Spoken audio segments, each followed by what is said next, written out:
Welcome to another video.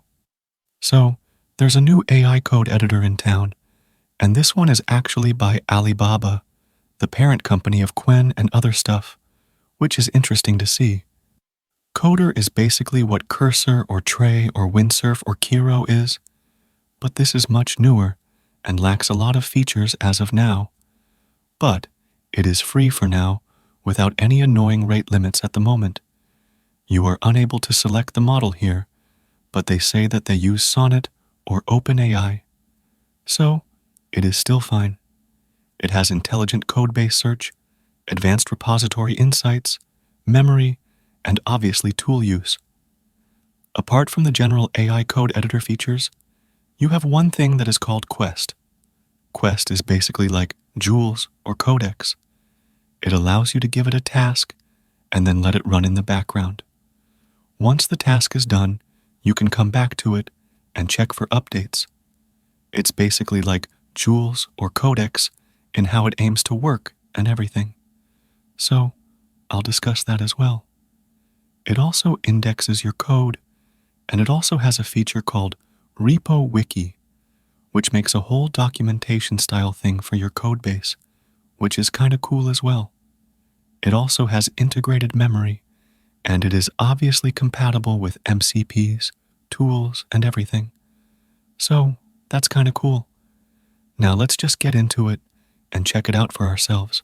But before we do that, let me tell you about today's sponsor, Surfshark. Have you ever wanted to watch a show that's only available in another country? Ever connected to a sketchy public Wi-Fi and thought, yeah, this might not be safe? Well, let me tell you about the perfect solution. Today's sponsor, Surfshark. With Surfshark, the sky's the limit. With just one account, you can protect all your devices. No limits, no extra charges, just full coverage. And right now, for a limited time, you get 4 extra months when you use my code CODEKING at checkout or head to surfshark.com/CodeKing. That's a pretty sweet deal. Surfshark lets you browse the internet without fear of being tracked or having your data exposed. Plus, you can access content that's not available in your region, perfect for streaming, gaming, or even securing some regional discounts like booking cheaper flights.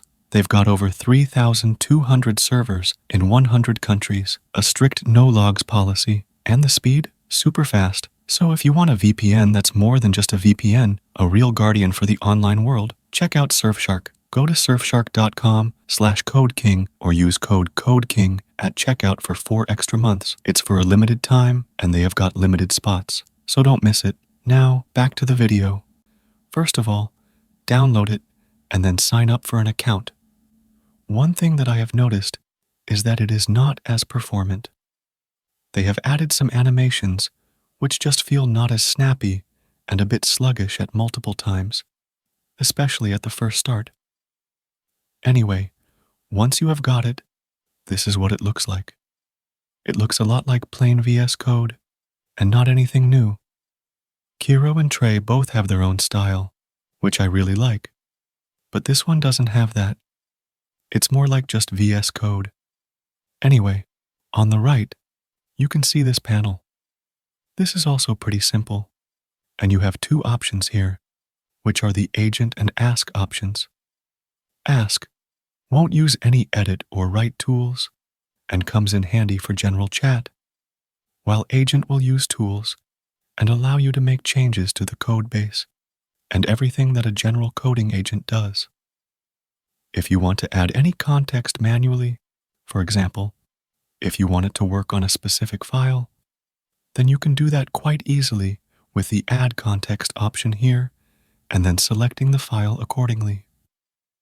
Also, all the stuff regarding it can be set up in the coder settings located at the top. You can set up languages, response language, and everything. Similarly, you can also set up the code completion settings for autocomplete along with completion length. I like longer completions, but many people prefer shorter ones. So, the option is available. You can also set up auto-run settings for MCP, web search, and terminal commands, which is also kind of cool. There's also the inline chat completions option, where you get some inline tooltip options that allow you to edit or add to chat in the chat interface. You can also enable or disable quest mode, which I'll talk about in a second. And then there are rules, memories, indexing, and stuff like that as well. Now, let's talk about the quest mode as well. You can see this icon on the left sidebar, which is the quest mode. Quest mode is just like Codex or Jules, where you can give it a task and let it run asynchronously in the background and just use it accordingly. You'll see it in the sidebar here for the status and everything, which is kind of cool. Now, let's first try to use the chat interface itself and then move to this. I'm not testing it here, but rather, I'm demoing it here for you to understand how it works. So, let's ask it to make me an autoplay chess game. It shouldn't be that hard, but we'll see. Also, I have configured ByteRover here as well. ByteRover is basically a memory layer that allows you to create memories, and those memories can be accessed by your AI coder anytime. You can also configure ByteRover in any of your other coders that support MCP and keep your memories synced across all your coders. You can also share these memories with your teammates, and it is a godsend for a lot of teams. I'd recommend you to set this up for sure. Anyway, now, it uses a lot of the newer conventions that you see in coders, like making a to-do list in it, along with all kinds of stuff that you see in something like RuCode or Qwen. It's pretty good and pretty snappy. The inference of whatever model is being used seems pretty fast.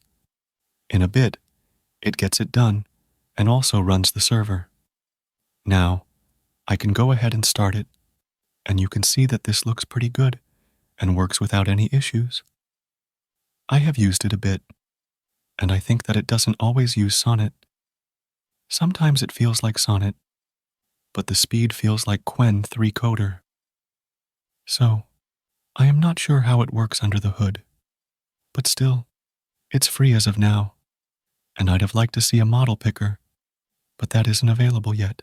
There are also some tool calling errors that happen sometimes, which actually makes me believe that it majorly uses Qwen 3 coder underneath, which kind of makes sense because it's from Alibaba as well.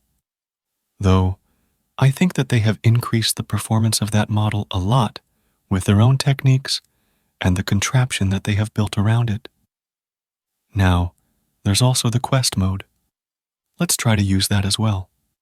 So, here, you have two modes, which are write spec first or execute directly, where you can just give it the task and look back at it when it's done.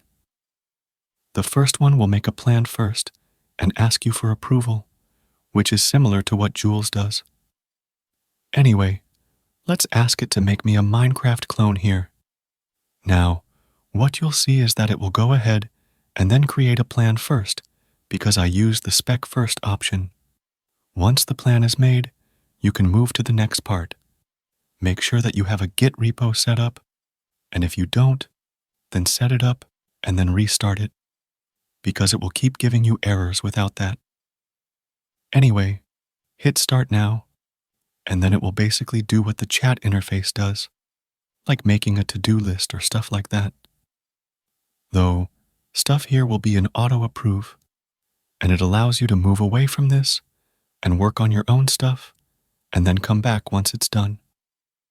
Once the task is done, you can go ahead and see the task report as well as the changes that it made, and then run it and check it out. So, this is kind of cool as well. Kiro also had something similar. So, it's much more like that. That is majorly how it works. I like it. The lack of models is a big bummer for me, but considering that it's free, it can come in handy for a lot of people. It actually works surprisingly well. Go ahead and give this a try and check it out for yourself. Overall, it's pretty cool. Anyway, share your thoughts below and subscribe to the channel. You can also donate via Super Thanks option or join the channel as well and get some perks. I'll see you in the next video. Bye.